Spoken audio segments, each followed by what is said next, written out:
أعوذ بالله من الشيطان الرجيم بسم الله الرحمن الرحيم وإذ قال إبراهيم رب اجعل هذا بلدا آمنا وارزق أهله من الثمرات من آمن منهم بالله واليوم الآخر قال ومن كفر فأمتعه قليلا ثم أضطره إلى عذاب النار بئس المصير صدق الله العظيم وَإِذْ قَالَ إِبْرَاهِيمُ رَبِّ اجْعَلْ هَذَا بَلَدًا آمِنًا، جب کہا ابراہیم علیہ السلام نے اے میرے رب بنا دے اس کو شہر امن والا، وارزق اہلہ اور رزق دے اس کے باشندوں کو، من الثمرات پھلوں سے، من آمن منہم باللہ والیوم الآخر جو کوئی ان میں سے ایمان لائے اللہ تعالیٰ اور آخرت کے دن پر، قال ومن کفر فأمتعه قلیلا ثم اضطره الى عذاب النار،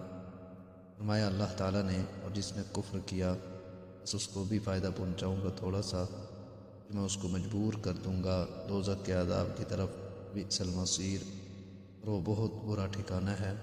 حضرت ابراہیم علیہ السلام کو اللہ تعالیٰ نے حکم دیا کہ حضرت ہاجرہ اور حضرت اسماعیل علیہ السلام کو مکہ مکرمہ پہنچا دو۔ چنانچہ حضرت ابراہیم علیہ السلام نے حضرت ہاجرہ اور شیر خوار حضرت اسماعیل علیہ السلام کو مکہ مکرمہ پہنچا دیا، اور جہاں کعبۃ اللہ ہے اس کے سامنے ایک درخت تھا، اس کے نیچے بٹھا دیا، پانی کا ایک مشکیزہ اور تھوڑی سی کھجوریں بھی ان کو دے دیں، اور ان کو پہلے یہ پروگرام بھی نہیں بتایا تھا، میں نے تمہیں وہاں پہنچا کر واپس آ جانا۔ جب واپس جانے لگے تو فرمایا کہ تم وہاں بیٹے نے یہیں رہنا ہے۔ حضرت ہاجرہ علیہ السلام نے سوال کیا کہ آپ کہاں جا رہے ہیں؟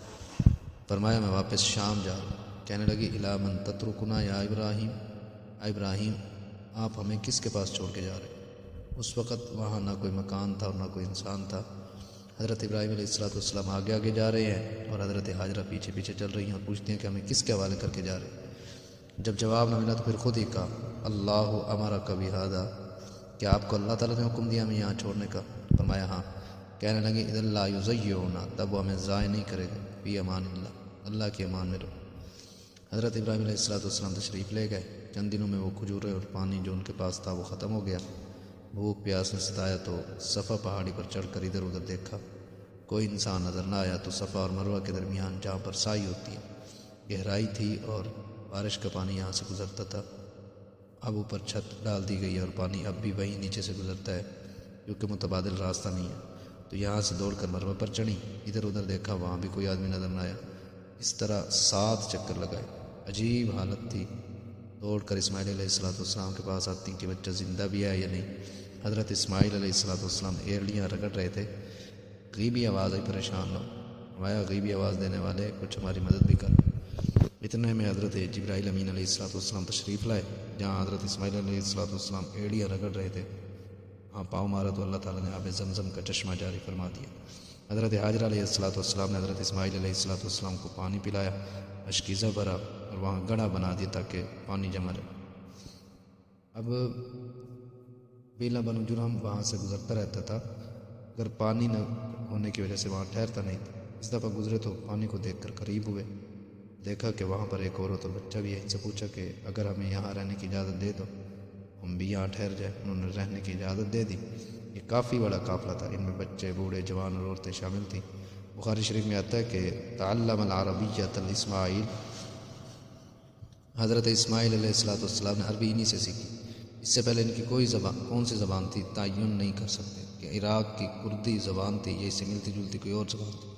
بہرحال حضرت ابراہیم علیہ السلام نے جب ماں بیٹے کو وہاں چھوڑا تو دعا کی، اس کا ذکر اللہ تعالیٰ فرماتا ہے وَإِذْ قَالَ إِبْرَاهِيمُ رَبِّ اجْعَلْ هَذَا بَلَدًا آمِنًا، جب کہا ابراہیم علیہ السلام نے اے میرے رب بنا دے اس کو شہر امن والا، وارزق اہلہ اور رزق دے اس کے باشندوں کو، من الثمرات پھلوں سے، لیکن کن کو؟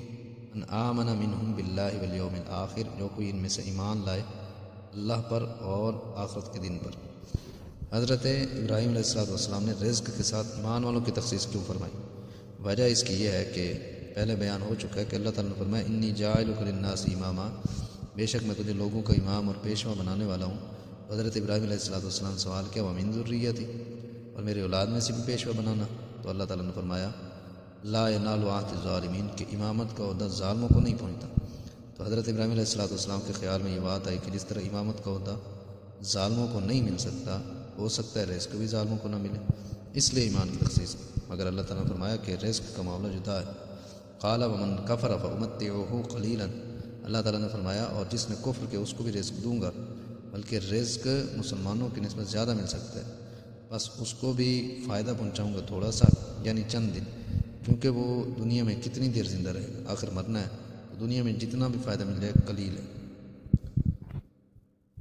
حضرت نوح علیہ السلام کی عمر مبارک بقول حضرت ابن عباس رضی اللہ تعالیٰ عنہ کے 1400 سال تھی، 950 سال تو قوم کو تبلیغ کی، نبوت ملنے سے پہلے بھی کچھ عمر تھی، اور طوفان نوح کے بعد کئی سو سال تک زندہ رہے۔ جب وفات کا وقت آیا تو کسی نے پوچھا حضرت آپ دنیا میں بڑی دیر رہے، دنیا کو کس طرح دیکھیں؟ حضرت نوح علیہ السلام نے فرمایا کہ اس طرح سمجھو کہ ایک مکان ہے جس کے 2 دروازے ہیں، ایک سے داخل ہوا ہوں اور دوسرے سے نکل آئے۔ 1400 سال کی عمر کو انہوں نے کس طرح معمولی سمجھا، مگر ہم اس کو بہت کچھ سمجھتے ہیں اور کہتے ہیں کہ موت میں بھی بڑی دیر ہے۔ غفلت کے پردے پر پڑے ہوئے ہیں، نہ نیکی کی طرف دھیان اور نہ توبہ کی طرف، حالانکہ دنیا کی زندگی بہت قلیل ہے۔ تو فرمایا کہ کافروں کو تھوڑا سا فائدہ پہنچاؤں گا، ثم اضطرہ الی عذاب النار، پھر میں اس کو مجبور کر دوں گا دوزخ کے عذاب کی طرف، وبئس المصیر، اور وہ بہت برا ٹھکانہ ہے کہ نہ جنت دور ہے اور نہ دوزخ، بس آنکھیں بند ہونے کی دیر ہے، دفن ہونے سے والے فرشتے بھی نظر آنے لگ جائیں گے اور جنت اور دوزخ بھی نظر آ جائے گی۔